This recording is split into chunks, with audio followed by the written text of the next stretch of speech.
You're listening to the ESO Network, your station for all things geek. Hello there, welcome to episode 262 of the Rusted Robot Podcast for Sunday, October the 6th, 2019. My name is Optimus Prime. Hello, I am C-3PO Human Cyborg Relations.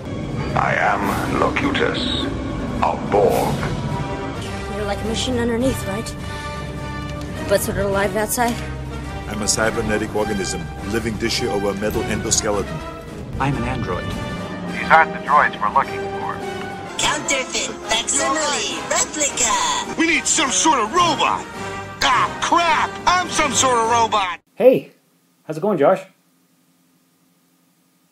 Is your voice broken? That's the pretty thing. I wasn't hearing I was gonna do the whole episode silent, but I can't do that to you, can I? I don't think it would work. You don't want a Lonely Sean episode. No, you wouldn't. You'd be sitting here talking to me, but nothing would be happening in response. Nothing would be happening in response. No. Nice dishwasher that you just got. That's pretty cool. When did you get that? Been here for like a year and a half. Oh, but our listeners didn't know that. Well, I think they did actually. Okay. I think I mentioned I got it for Katie for I think anniversary, birthday. Something like that. An inappropriate gift for giving your wife an appliance on like one of those special days. Mm-hmm. But she loved it. Oh, that's good. That's what counts. She's one of those weird wives that actually likes me to buy her appliances and stuff. You lucked out? Yeah. All right. Well, I just mentioned that so that if our listeners are hearing weird machinery sounds, that's what it is. And if they hear jingle bells, it's not Christmas. It's the kitty cat running around doing stuff. Yeah, they're being weird today. They are being weird. Hey, so it's been like a month since you've been on Rusted Robot Podcast. Not quite. Like 3 weeks. It's been a while, but yeah, because I know I did nothing last weekend because Robin and I went to Sault Ste. Marie for NerdCon. Sold some things. How'd that go? I made about half as much as I did last year. Okay, but was it worth it? Made some money. Paid for the table, paid for the gas to get there and back, and made a little bit on the side. Went down with 4 totes and a bit, and came back with 2.5. Mildly successful. Okay, that's good. Yeah, and got to go back home, so that was all right. How much you buy? I bought nothing. I went around a couple times around the whole Heritage Bushplane Museum, looked at all the tables. Nothing I wanted. All right. Which is, I'm not sure if it's disconcerting or good, but there was a few things I could have bought. I was like, meh, don't really need it. So, all right. So I didn't. But I'd never been to the Bushplane Museum before, and there was some cool old planes in there. So that was neat. Well, there you go. Yes. And I believe they're having the next one this coming April. And it might be a 2-day event, I hear. Oh, okay. Because it's usually just a 1-day event on the Saturday from noon to 6. That's a short con. It is. It's just a vendor show. It's not really a con per se. But it's a vendor's con. It's a vendor's con, that's right. And they're expanding all the time, so that's really nice. Last night, I was surprised to see you at the movie theater here in town.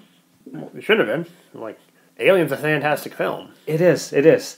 Because, as our listeners know, October is NTFF month here in Timmins, Night Terrors Film Festival, put on by Eddie, who was a recent co-host a few weeks ago. Yep. And successful show, and I was surprised to see you, because last year you didn't get to go to any of them. No, because somebody's got to watch the kids. Yeah. You were there. I was like, hey, buddy. And you're like, hey, buddy. And then you went to your theater, I went to mine, and watched the movie, and then went home to bed. Yeah, well, you know what? I'd never seen Alien in theater, because it came out 2 years before I was born. Yeah, that would do it. So, I was like, I always wanted to watch it. I love that film. So I was like, my mom will watch them. And then I forgot to ask her. Oh, to watch the kids? Yeah. Oh, yes. Bought the ticket a week ahead of time and forgot to ask to have a babysitter. Yeah. Because that's why you never went any time last year. Yeah. So. Well, that and most of the films didn't interest me. Okay, but you wanted to see Alien on the big screen, and so did I. Eddie was kind enough to make me part of the show, make us part of the show, I guess you could say. I saw. Had our logo on the movie screen while doing trivia. Mm-hmm. So that was nice. I don't know if it'll translate into any listeners, but it'd be cool if it did. Sure. If you're new, write into us at the thing at the end of the episode. Yeah. And, let us know.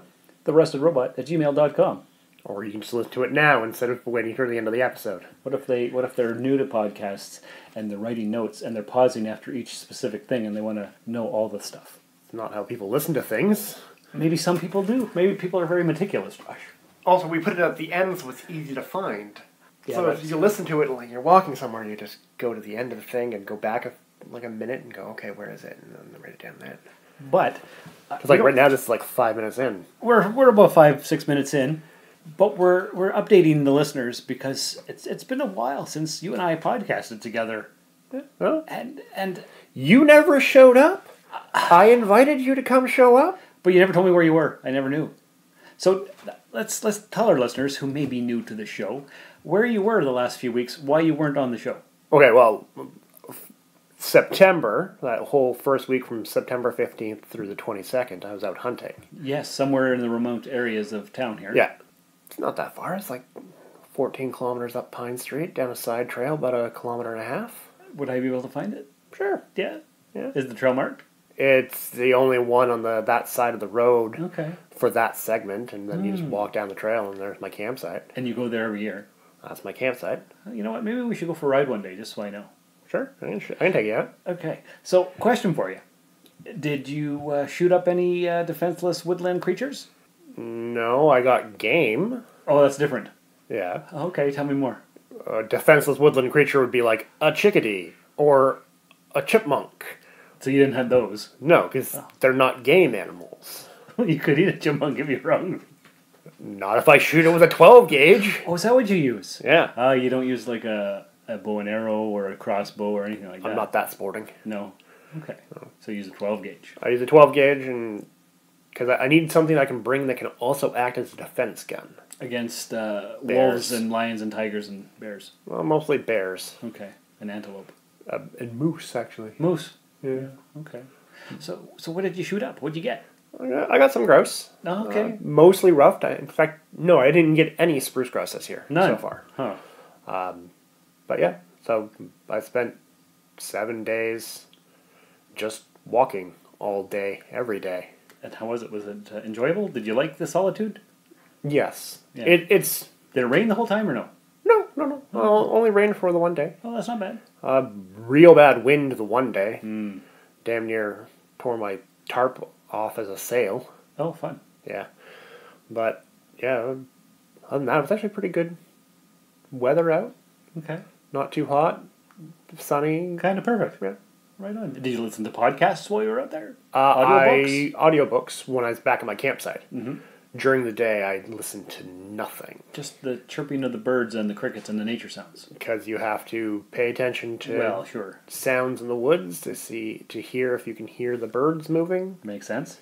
So you can't be listening to things while walking. It's No. like you have to be totally focused in what you're doing. It's a form of like walking meditation for me. Kind of like a Zen moment. Yeah, because you have to be paying attention to what you're doing. You can't be thinking about other things. True. Did you get any rabbits or anything like that? Didn't see any rabbits. Okay.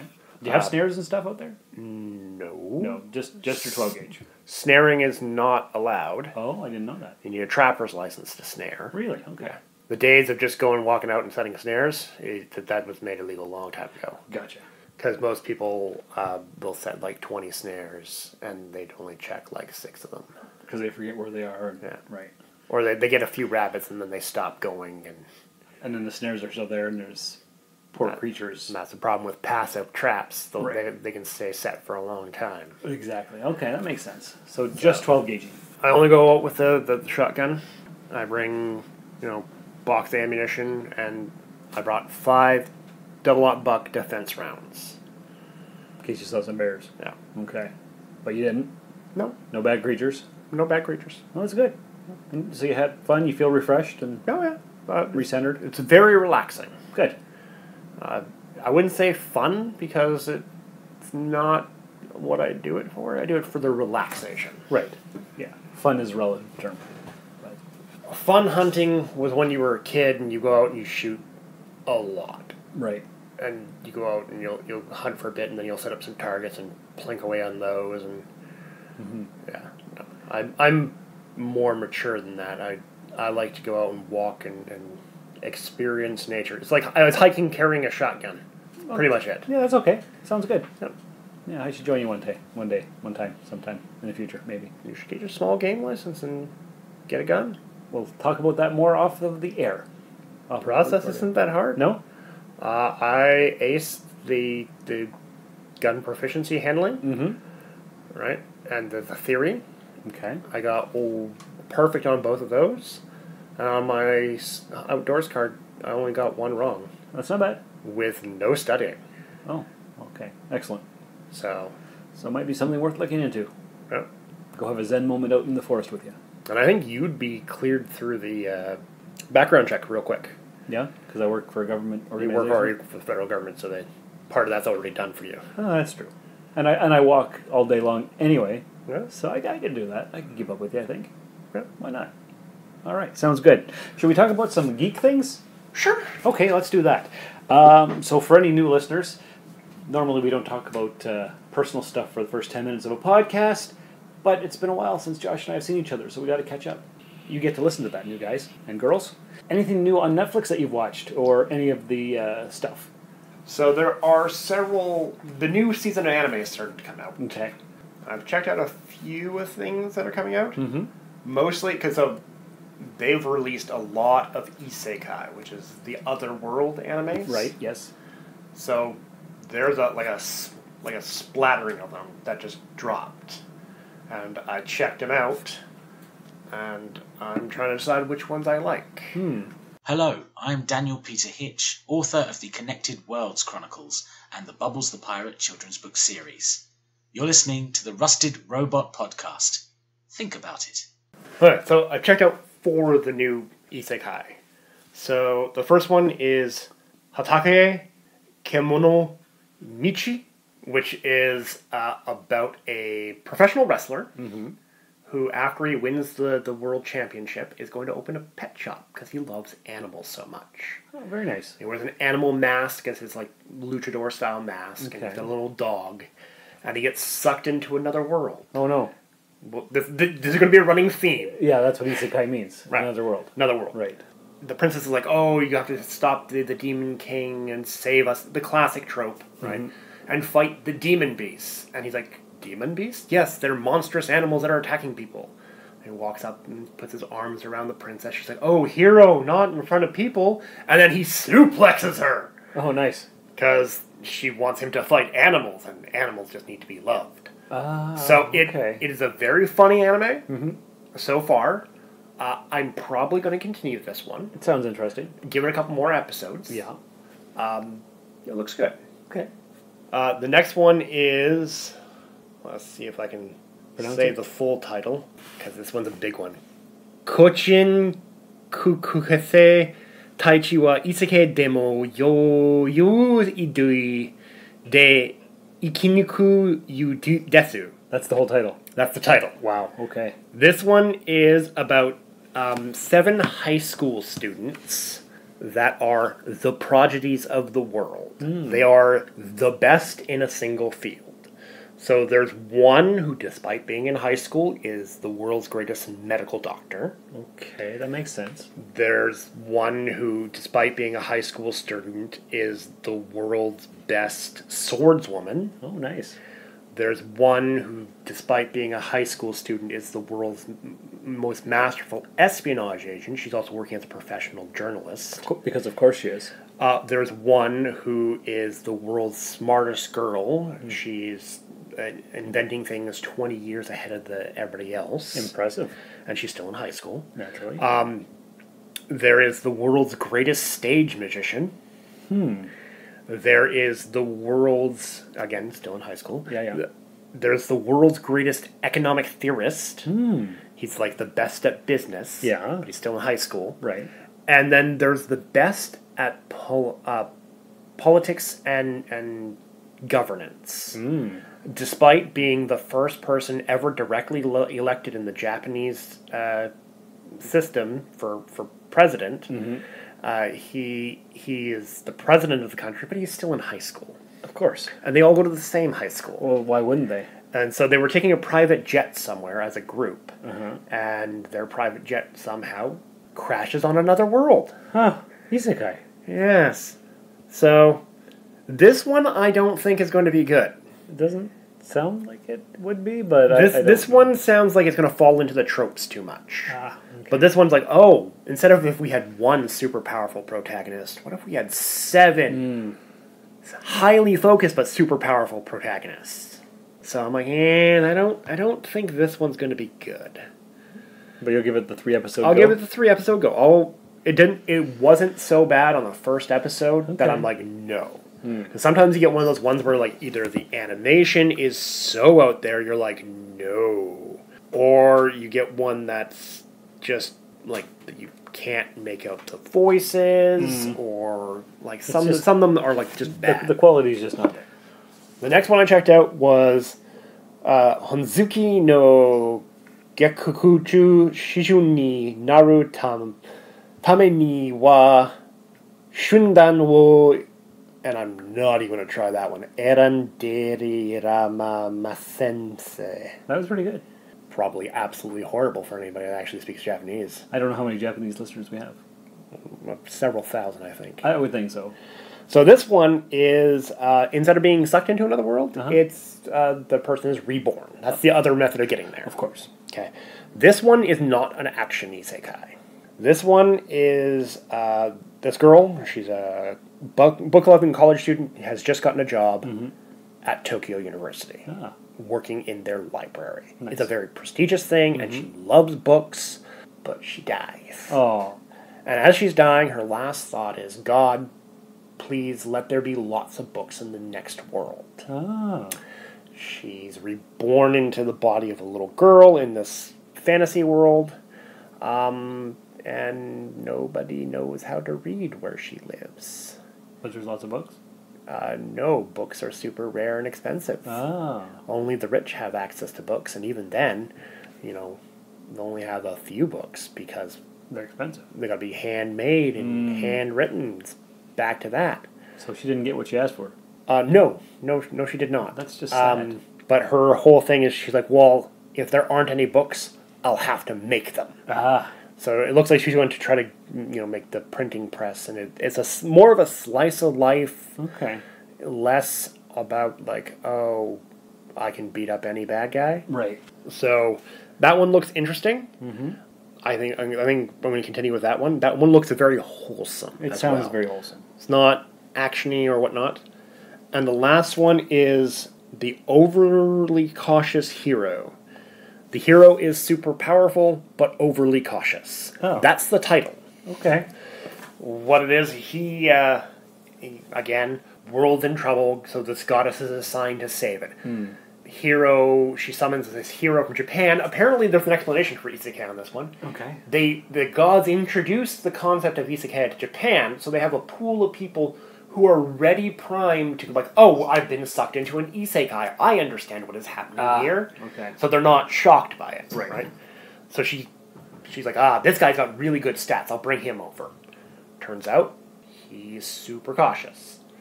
She's like, okay, we should go save the world. Like, time flows differently here, but we really should get going. He's like, no, I need to prepare first. One of those. And he spends several days just training. Instead of just rushing off and doing whatever. Exactly. So before he even gets to the world, he's at level 15. Okay. He's at level 1, because it's got game mechanics, right? Right. This one is more of a spoof isekai. Sounds interesting. This one is poking fun at the genre. So I enjoy those ones, because like you've seen enough of the tropes. Yeah. You gotta poke fun at them sometimes. Play with them. And like Konosuba, this one plays with the tropes. Okay. Konosuba was another very good isekai. Yes. At the end, he finally makes it out after he tried to buy 3 sets of armor. One to wear, one for a spare, and one for a spare in case something happens to a spare. Tertiary backup systems. Yeah. So he finally leaves. He encounters a slime. Your basic first entry bad guy. Anybody who plays RPGs knows the slime is the simplest bad guy. Mm-hmm. He starts the fight by using his Ender move. A giant nuke strike style sword strike. And then a hellfire blast. And then another nuke strike. And then another hellfire blast. And then another nuke strike. And then another hellfire blast. He does this about 8 times. The slime does, or the hero does? The hero does, to the slime. Okay. And the goddess is like, It's dead. It was dead from the first one. You could have thrown a rock at it and killed it. You're so powerful. He's like, it could have been hiding its true strength. Right. So this one looks fun. So I think I'm gonna check out that one. All right, sounds good. So I got 2 that are for sure's, and one that's I think I'm gonna check that one out. Nice. That's not bad. Yeah. These just came out this month. These are out this week. Very good. So episode 1 has just released, and I don't think they have even translated them yet. So it's just the subtitled ones. Okay. Well, that's cool. That's our anime news of the week. Yeah. New season coming out. Yeah. Well, sure. You gotta update us on all that stuff. Also, going on the theme of new listeners, the Rusted Robot podcast is part of the ESO network, which is a whole family of geeky podcasts. And we usually play a promo for other shows on the network, and we will momentarily. But they have a new Patreon system established for the network. Yeah, kind of, and a new trailer for it. So we'll play that right here.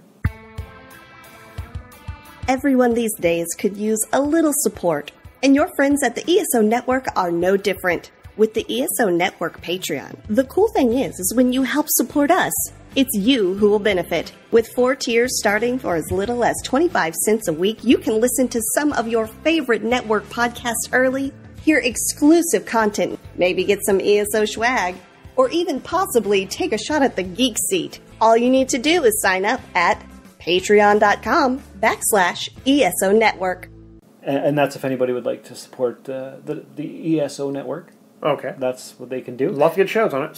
So many shows. Yep. You know what? Did you know my other show, the Soul Forge podcast, is on there? What? Yeah, no. I do 2 podcasts. This one here with you, and then Soul Forge, which is all about life, the universe, and everything, but mostly stupid things I've done for love. There was a fair amount of that. There is a fair amount of that. So it's a more personal take, but I do a lot of interviews with other people about their lives and that kind of thing. And we just recently celebrated 10,000 downloads. Cool. So there's that. Now, also, if we have new listeners this week, sometimes your wife is on this podcast, but she's not here today for some reason. I saw her last night at the movie theater. Yeah. Her and Julie are off to work today. The sisters. Yeah. Yes. You might have seen their logo up last night at the film thing. It was right beside right beside the Rusted Robot. Oh. Jump City. Jump City Comics and Collectibles. Yeah. Here in town. Yeah. Yes, your wife and sister-in-law own a comic book store. They do. And it's where? It's at 38 Pine Street North, Timmins, Ontario, Canada, Earth. That's this planet. That's this planet. Oh. If you're in the neighborhood, kind of swing on by. It's the Soul System and the Milky Way, the local galactic customer. Yeah.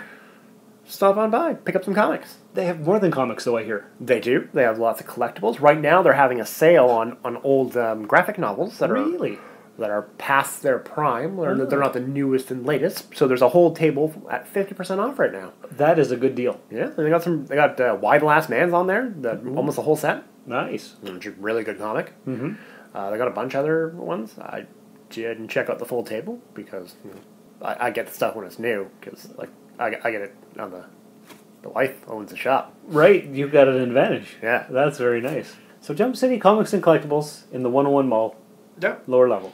Come check it out. People definitely should. I go there often, and it's amazing. Not just because it's filled with half of my stuff that I sell in consignment. We should talk about other things. We've learned all about anime and hunting and nerd cons and whatnot.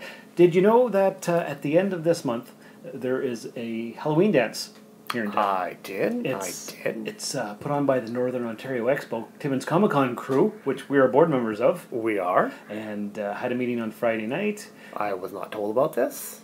I thought Sherry would have told you. Nope.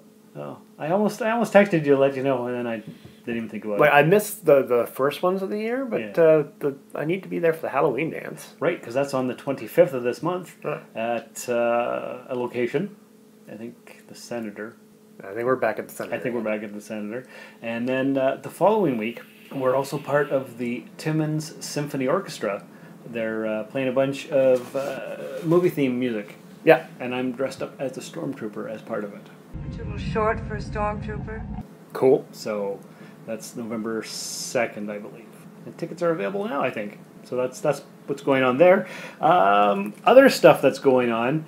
You remember the Challenger disaster of 1986? I do. You were young, but... I was in kindergarten at the time. Well, I got a article here that says, Congress votes to issue a coin for the teacher in space.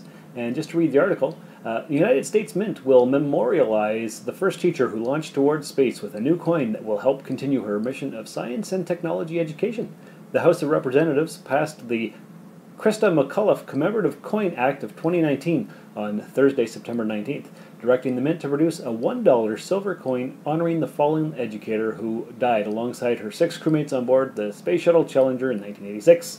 Approved by the Senate in July, the bill will now go to the White House for the President to sign into law. So how cool is that?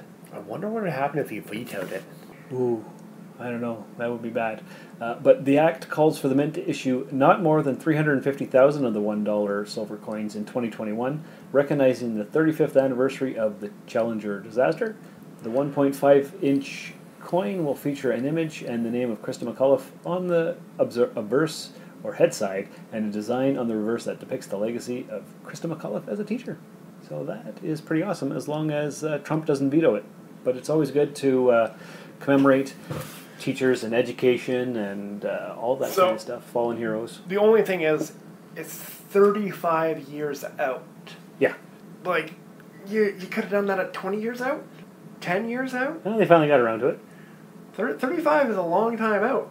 It's a kind of an odd number, too. Yeah. That's a large population that doesn't know who she is. Also true. It's weird. Yeah, it is. A little bit weird. I don't want to sound like a dink, but... Go on. She didn't do much. You know what? I don't know. I know.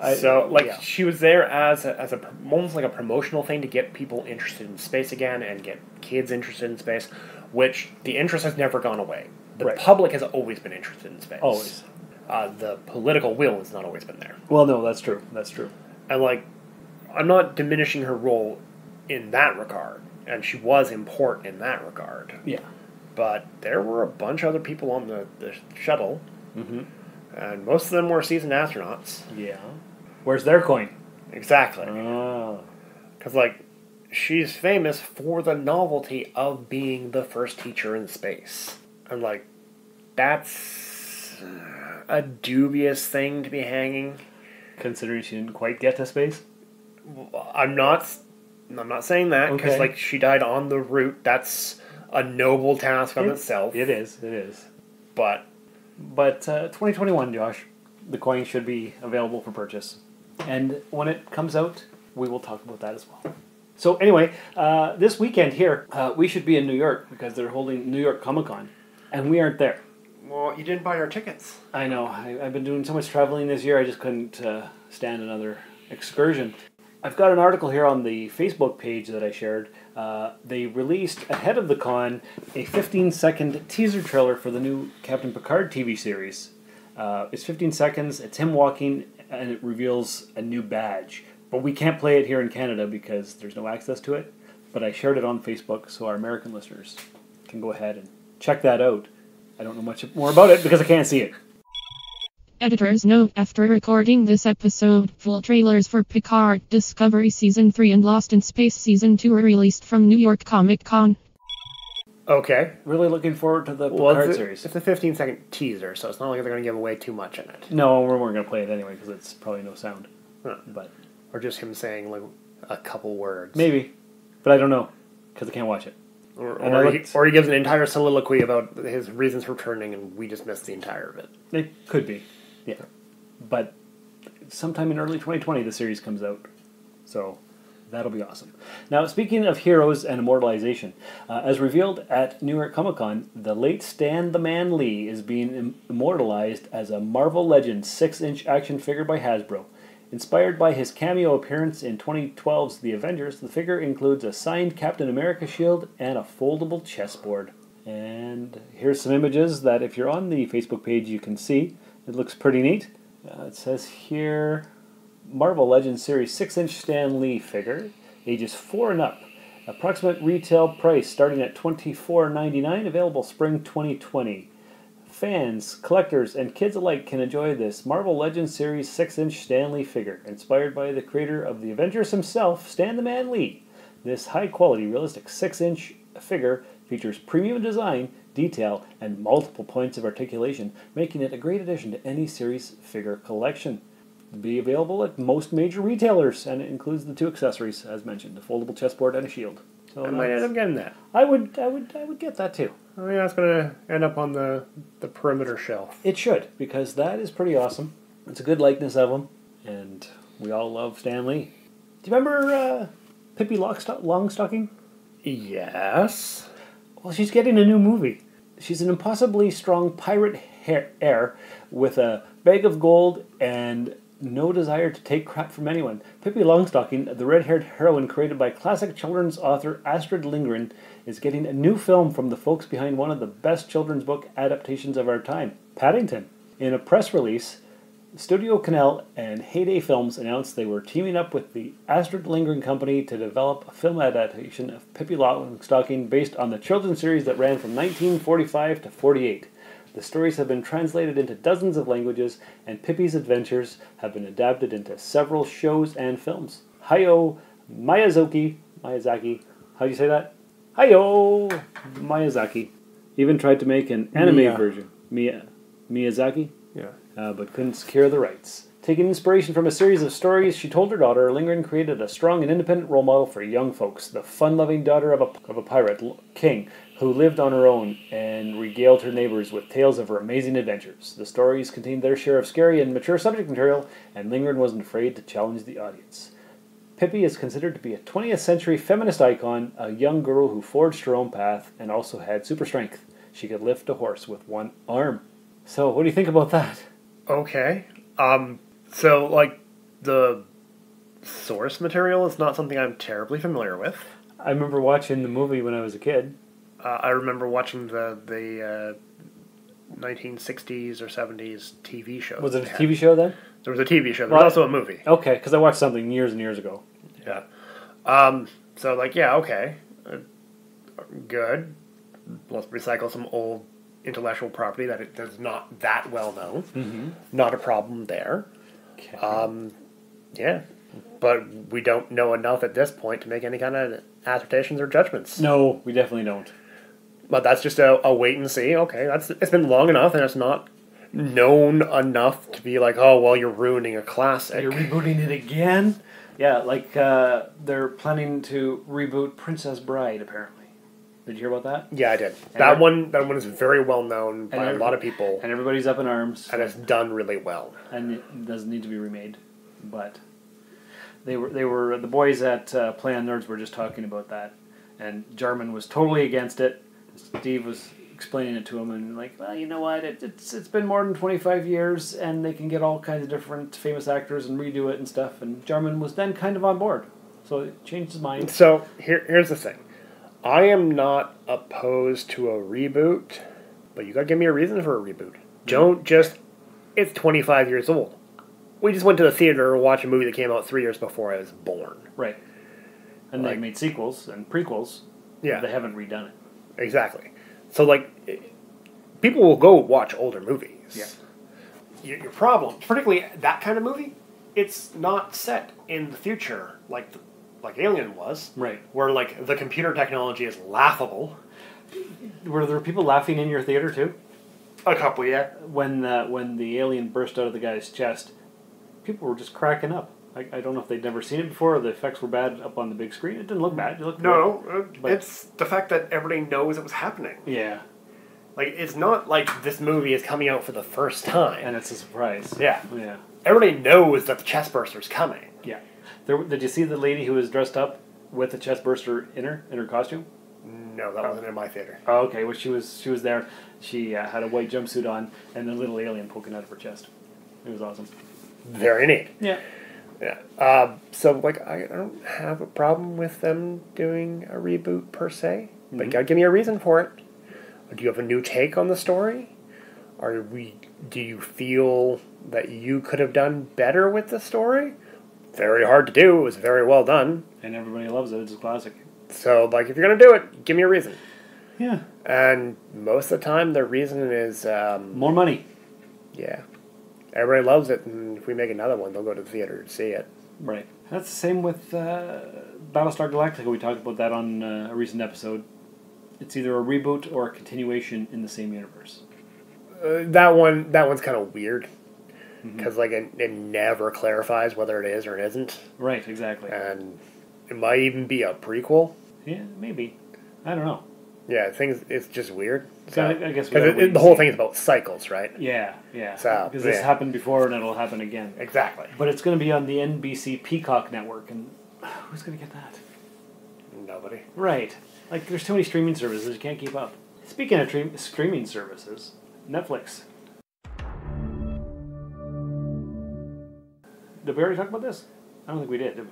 I don't know. Continue with what you're saying. Okay, because I know we've talked about it, but I can't remember if we talked about it before we started the recording or if it was during this episode. But if not, Disenchantment on Netflix, Season 2. Oh, no, we didn't talk about it on form yet. Okay, that's good. I'm a little bit out of practice for Rusted Robot here, Josh, so you'll have to forgive me. I'll keep you on the narrow. Keep me on track. So have you seen Disenchantment? I saw Season 1, yes. Okay. And for listeners who don't know, it's created by the guy who did Futurama. Same style and everything. And it takes place in the medieval period. And it's hilarious. Well, I would say fantasy period. Well, yeah, fantasy, medieval, whatever. Castles and elves and stuff. Yeah. Well, the moment you throw magic and castle and elves in, you've diverged from the medieval period. Well, it looks like it would take place in a magical 1400s. Roughly. Okay. It's magical fantasy land. Yeah, it is. And it's pretty good. Season 2 is bingeable. I think I watched 7 episodes in 2 days. Okay. So it's good. And that's not that much. They're only 22-minute episodes. Yeah, I know, but normally I don't like to sit and... That's 3.5 episodes a day?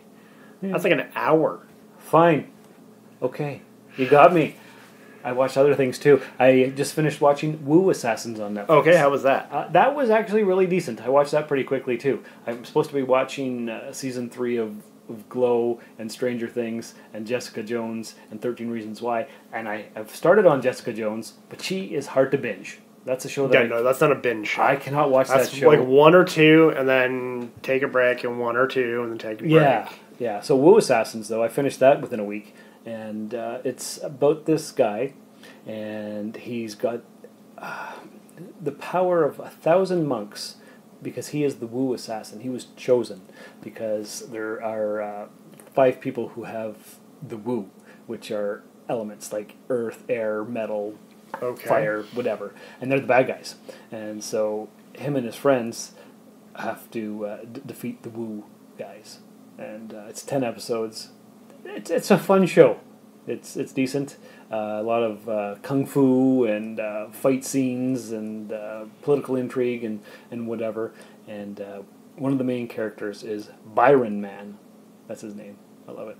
And he was the bad Chinese guy on Hell on Wheels. Okay. So good show. I would recommend it. It's entertaining and it's bingeable. You can watch it pretty quick. All right. So if you're looking for something different. Checked out the first episode of Evil on ABC or CBS or NBC. I don't know. I'm not familiar with that one. Well, it's brand new. It stars Mike Coulter, who played Luke Cage in the Marvel series. Okay. Luke Cage. And he's an aspiring priest, I believe. And he's hired by the Catholic Church to investigate demons and possessions and whatnot. Okay. So I've only seen the first episode. It was really good, actually. It's not really sci-fi per se, but it's different. Cult horror. Cult horror, and he is a great actor. I love that guy. Yeah, he's good. I enjoyed him. Yeah. So, Evil. The first episode was last week, and I think I've got episode number 2 recorded on my PVR, which I have to watch. But Batwoman is coming out today. Okay. So we'll have to give that a go and talk about that next week. I've pretty much given up on all the DC TV superhero shows. Is she part of the Super Flareoverse? She is. She's the new show. She's, what the heck is her name? Ruby Rose. and part of the big crossover Infinite Earth. Have you heard about all that stuff? I have not watched any of the latest season of any of them. Me neither. But Brother Robin's super excited about the crossover event. It's got Brandon Routh as a Superman. Tom Welling's coming back as Superman. There's a bunch of Supermen in it.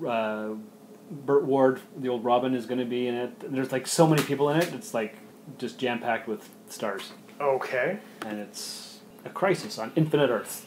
That starts sometime within the next little while. All right. Yeah, so that's what's going on. We should play a promo for another podcast here on the ESO Network. Hello, America. You like listening to knowledgeable people who are passionate about what they do? Wilbur does, don't you, Wilbur? But what about Daisy? She likes to listen to shows about pop culture, movies, television, and comic books. Good thing Wilbur and Daisy found the Nerd Bliss Podcast. You, too, can find the Nerd Bliss Podcast at nerdblisspodcast.com and on the ESO Network. Just remember, Nerd Bliss is one word. And we just did. And you should check out all the podcasts here on the ESO Network, especially the Soulforge. I wouldn't show preference like that. Well, I would say because Sean's trying to be greedy and promoting his above everybody else, I think you should check out every other one, then get to the Soulforge. Of course. But check them all out. But save the best for last, yeah. You know, no. It's like dessert. No, punish Sean. Make him get his last. He gets to be listened to last. Why would you want to play me like that? Because you try to promote yours above everybody else's. Well, in a promo section. Yeah, but it's my show, so I gotta. Yeah, I'm just saying. I don't work on any of the other shows. You've been on a couple of them. I have. Yeah, yes. So you gotta. Yeah, I've guested several times on Earth Station 1. Yeah, well, this is the section where we give love to the other station. Yes, the other shows. Not. Actually, speaking of love for other shows, if any of our listeners here today have a geeky podcast and want to join the ESO Network, Mike and Mike are always looking for more people to join the network. So why don't you reach out, go to esonetwork.com, I believe, and go to the email and email them. And they'll ask you a bunch of questions, and if you have a good show, you'll be part of it, because ESO only has good shows. Quality. That's what's king. Hey, this is Dr. Trek, Larry Nemeczek, and you're listening to The Rusted Robot with Sean and Josh and the Rust. And moving right along, did you know that Elon Musk debuts SpaceX's first Starship and aims for orbit in 6 months? Did you know that? Okay, so I always have trouble when they say things like, oh, it's a private starship. It's like, no, it's not a starship. And he's notorious for his failed timelines. But let's read the article here to you. It says, 11 years to the day after SpaceX's first successful rocket launch, founder and CEO Elon Musk debuted the company's first Starship, a colossal steel-constructed spacecraft designed to fly crew and cargo to Earth orbit, the Moon, Mars, and anywhere else in the solar system. Speaking to an audience gathered at SpaceX's Boca Chica launch site, located just north of the U.S.-Mexico border in Texas, Musk stood before the towering Starship with an example of his much more diminutive first rocket to reach orbit, the Falcon 1. And then I'll quote him. "This is, I think, the most inspiring thing I have ever seen," he said on Saturday, September 28th, admiring the 165-foot tall or 80-meter Starship as it was lit by spotlights. Ever since he revealed his intentions to build a rapidly reusable transportation system at an international conference in 2016, Musk and his team at SpaceX have been working to develop what is now known as Starship, and its even larger booster, the Super Heavy. Previous names for the vehicle included the Mars Colonial Transporter, or Interplanetary Transport System, and BFR, Big Falcon Rocket, or Big Effin' Rocket. It was not until 5 months ago, though, that construction of the first Starship began outdoors. The reason the Boca Chica site is not fancier is just because it would have taken too long to build the buildings, said Musk. So since it was going to take so long to build the buildings, we just built it outside. And scaled down in size from earlier concepts, though still expected to be nearly 400 feet tall or 118 meters, when stacked, Starship and Super Heavy also took on a distinctive new look with a change in construction materials. Steel was the best design decision on this whole thing, he said. The metal alloy's strength and cost savings over his previous choice, advanced composites. And it is very easy to weld stainless steel. The evidence being is that we welded it outdoors without a factory. After entering the atmosphere at a 60-degree angle, the spacecraft will descend in the horizontal, controlling its orientation using steerable fins. When it nears the ground, it will fire thrusters and engines to quickly turn upright and land on its tail-mounted legs. This is quite a new approach to controlling a rocket, Musk said. It will look totally nuts to see this thing land, and that sight could come soon. What do you think about that? You think we'll have it in 6 months? Maybe. Who knows? Let's see it get to orbit before we call it a Starship. Oh, that's probably a good idea. Because, like, any craft that can just get to orbit is not a Starship. It's got to travel at least throughout the solar system. Yes. And, like, we haven't left the Earth-Moon system. No, we haven't. So, not like, as people. The best we got is, like, I don't know, we could call it a moon ship. Mm-hmm. But we do not have a Starship. We do not have a ship that has traveled through the stars. So calling your craft a Starship before you even got it off the ground, ambitious? Yeah, the one thing you can say about Elon Musk, he's ambitious. Definitely. So, like, yeah, all right, let's get your ship up there. I want to see your ship. I'm jazzed about your rocket launches. They make me happy. But let's get away from calling it a Starship until we can get into space. It's a good idea. Right now, it's a building. Yes, being welded outside. Until you can get it up there, then it's an orbiter. Mm-hmm. Yeah. And if you can get it out of Earth orbit, then it can be a moon ship. You can only get to the moon. Well, it does say it's going to go to Mars and the moon, anywhere else. And the Hyperloop is supposed to be built by now. Oh. What are you saying, Josh? Are you saying that... I'm saying that he is a bit ambitious sometimes. Sometimes he is. That is true. And, like, while ambition does great things, mm-hmm. let's take this is what we want to achieve. Yeah. It's going to be a Starship. Mm-hmm. But it's not yet. No. Think it'll get to Mars? I'm not sure if it'll get to orbit. Ah, okay. I'll have to wait and see. Yeah. Also, like, the ship sounds small. Because, like, it's a fairly big rocket, but it's a ship that can fit on the end of a rocket. Right, so there's that. So, like, I kind of want a bigger ship if I'm going interplanetary. Maybe start small and work your way up? Like, bring up the parts? Yeah. Well, I've never built a rocket ship before, so I'll have to cede to his expertise, I guess. But we'll be watching eagerly. So, you can bring up segments like they did for the International Space Station. You could bring up the segments and even make a really long, thin, rocket-shaped ship. Just stacking the segments on the ends of each other. Mm-hmm. Because you don't need to have... There's not much stress going to be on the ship. No. Right, because you're 0G. That would seem more reasonable to me. Uh-huh. Bring up segment, and just put a rocket facing the other direction on the top of your rocket, launch your rocket into space, take the backwards facing rocket and slap it on the back, and there you go. Maybe you need to be on the design team for them. They should hire you. This is not something new or unthought of before. Other people have thought of this design. In fact, it's how we built the International Space Station and other stations similar to it. Oh, there you go. Like, jazzed, cool. Yeah. But let's see if you can actually get it out of Earth orbit. We'll see if we can get it into Earth orbit. We'll be watching. Then out. Then translunar. And all the things. Then really get into stellar space. Yes. That would be something else. And speaking of something else, and Mars and whatnot, here's a trailer for BBC's War of the Worlds. Ladies and gentlemen, it seems that something has arrived in England. A shooting star. Do you think it could be from Mars?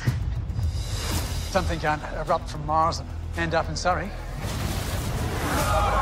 There's something inside. It's opening. This is nothing to be concerned about. They are coming! Ready! Fire! God! Is this the wages of our sin?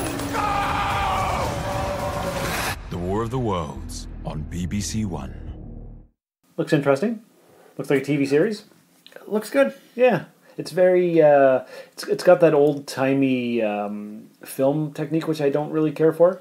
But it's period. It's period piece, but it doesn't have to be filmed that way, does it? They can wear the clothes and stuff, but can't we have, like, more lighting and stuff? Wouldn't that be nice? But it wasn't as bright back then. But it can be for the screen. Like, why does everything have to be so dark just because it's old-timey? Because people didn't have as much light back then? Yeah, but it's not necessary. Yeah, it is. I don't think if you were doing an accurate period piece where everybody only had candles, if you're using anything but candles to light your set, guess what? Yeah, but in the daytime, there's sun and it's still dark. You mean daytime England during the height of the Industrial Revolution and the pollution? Yeah. Or, so the pea soup fog days of London? Uh-huh. You know, burning the coals so dark that the clouds never go away. I'm just saying London? I don't like it.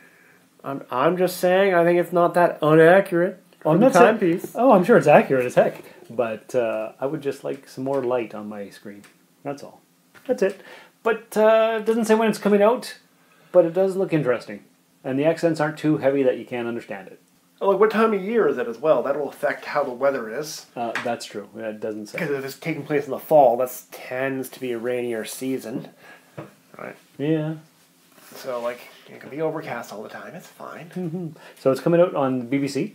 I don't know where we'll get it, or when, or how. But probably on one of the channels. That makes sense. One of the channels, yeah. No, like CTV and whatnot. They bring over a lot of the BBC that's shows. true. Maybe it'd be on CBC. Yeah, that's true.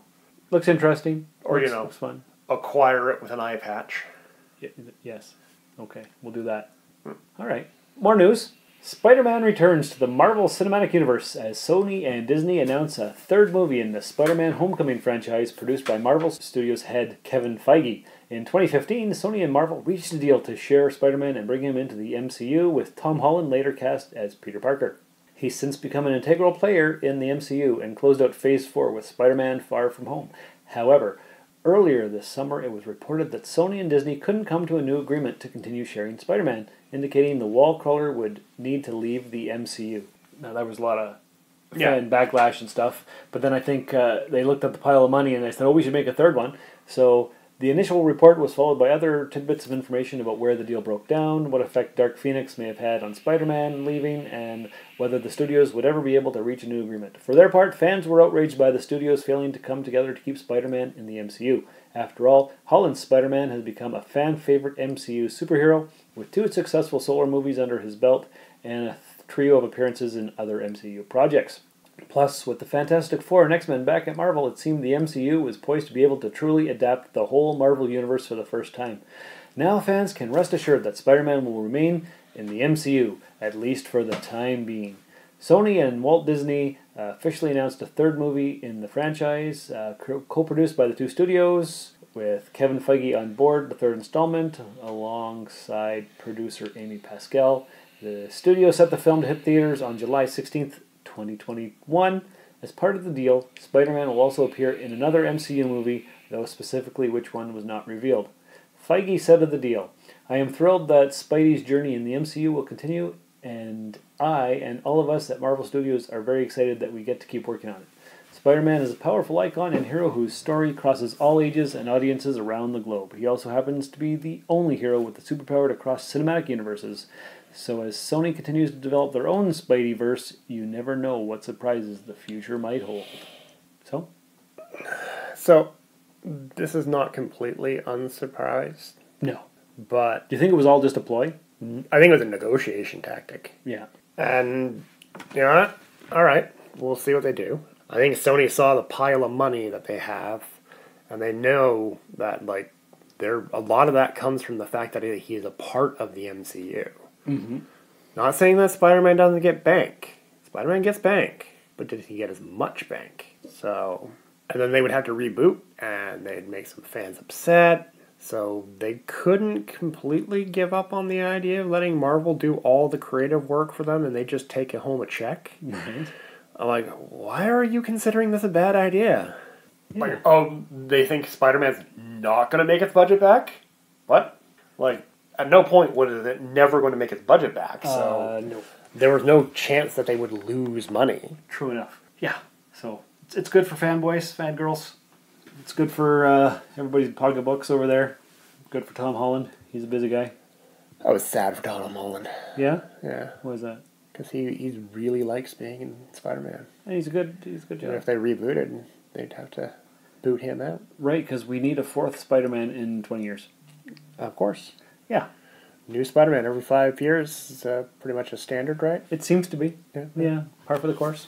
All right, well, I think that was a very successful Rusted Robot podcast episode. Josh, what do you think? I think it was a solid medium. Yeah, we were a little bit out of practice. Yep. It's been about a month since you and I hosted together. I think we're both a little bit tired from last night's movie.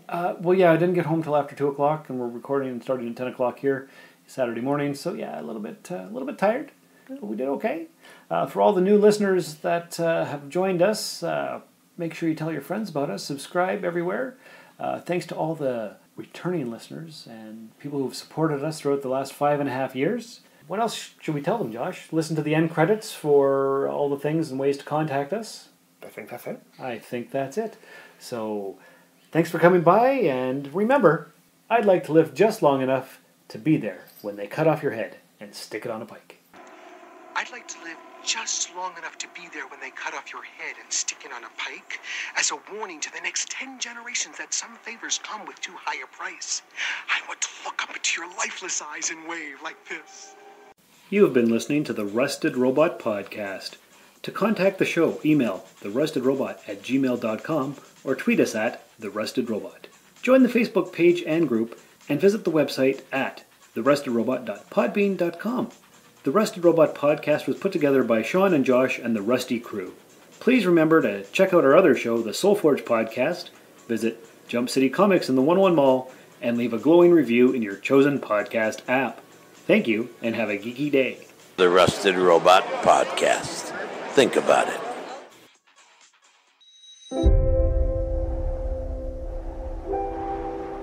I know he's out there somewhere. I'm not going without him. How would we even know where to look for the robot? It's not like he left you a map or breadcrumbs to follow. Maybe he did. Maybe they're out there.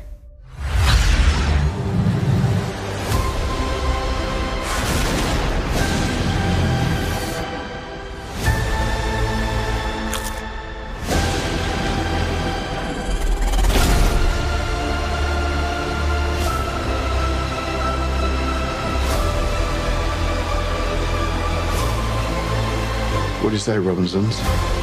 Ready to go through the looking glass?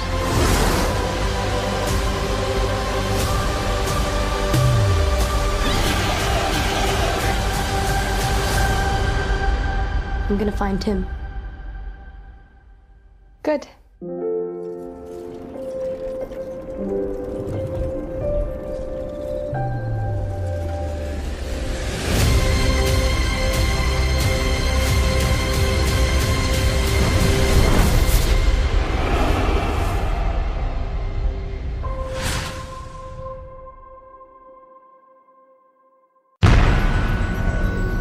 This has been a broadcast of the ESO Network. Be part of the crew and help support our shows by donating to our ESO Patreon or by shopping through Amazon.com or the TeePublic store, which can all be found at www.esonetwork.com. The ESO Network, your station for all things geek.